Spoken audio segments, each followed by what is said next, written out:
बिस्मिल्लाहिर्रहमानिर्रहीम। बेटा मदारी, बेटा बेटा झंबूरा, मदारी नहीं, बाप मदारी। बेटा झंबूरा, बाप मदारी। नकली है भुट्टो, असल में है ये जरदारी।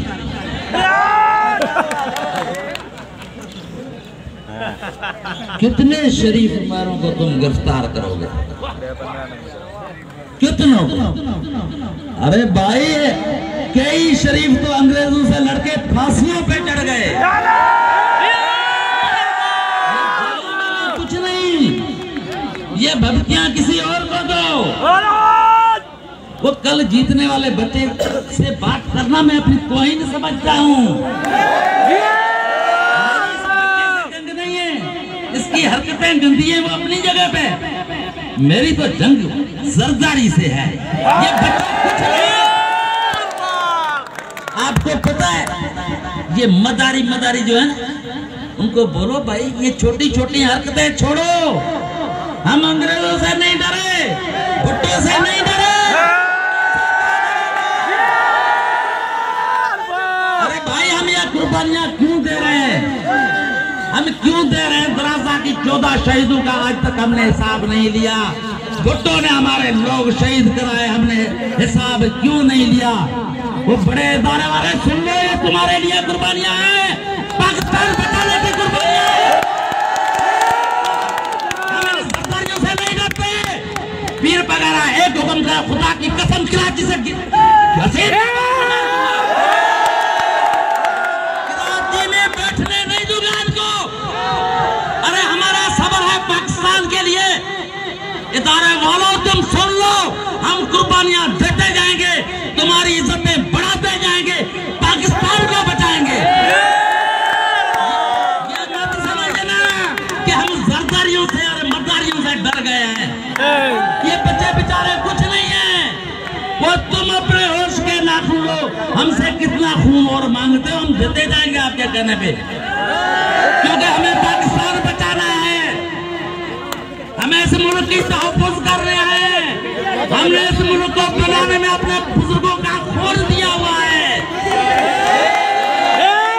ऐसा नहीं करो, ऐसा नहीं करो कि हम फिर दोबारा 45 के दौर में चले जाएं।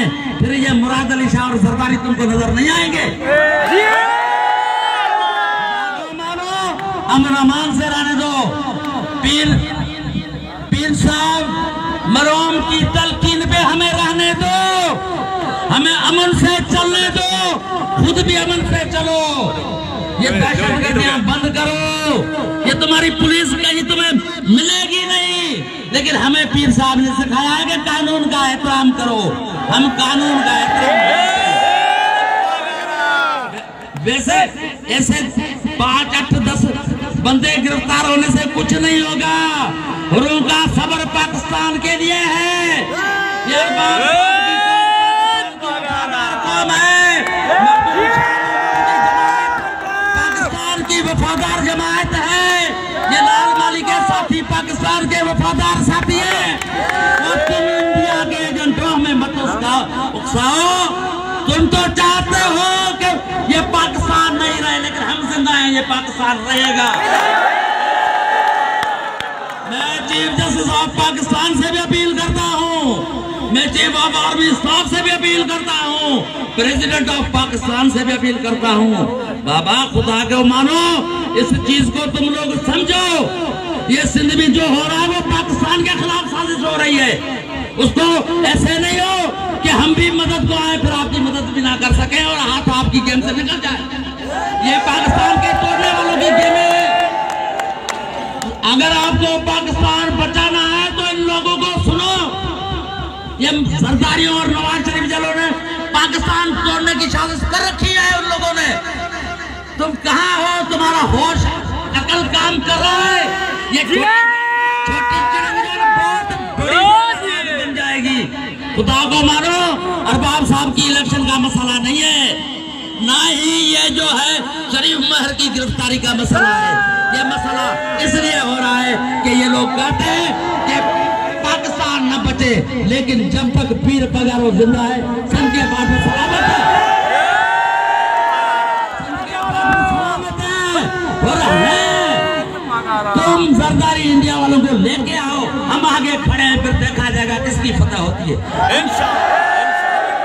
वो नवाज शरीफ तुम भी किसी को लेके आओ, वो जमाल को लेके आओ, किसी को भी लेके आओ, वो सामने खड़े हैं, पंजाब खड़ा है, कश्मीर खड़ा है, हम सब खड़े हैं। पाकिस्तान बचेगा, हमारे सिर कटने के बाद कोई पाकिस्तान का बाल भी का हो सकता है। इंतजामिया से कहता हूं कि इनकी हरकतों पे मत जाओ, वार्निंग देता हूं। ऐसे नहीं कि आज का जलसा तो ठीक है, अगला अगर हमने कोई इधर धरना दिया तो ये बटेरे अपने जमीनों पे जा नहीं सकेंगे। तुम अपनी जमीनों में लैंड क्रूजरों में नहीं घुमाओगे, फिर हमारा एहतजाज ऐसे नहीं होगा कि गली चौकों में हम खड़े हो जाए, फिर बेटे तुम्हारे बंगलों के सामने आएंगे, फिर जिस तरीके से आएंगे तुम हमारी नस्लों को भी जानते हो, हमारे खानदान को भी जानते हो, जिस तरीके से आएंगे फिर शायद तुम कराची का रास्ता भी तुम्हें ढूंढा नहीं मिलेगा।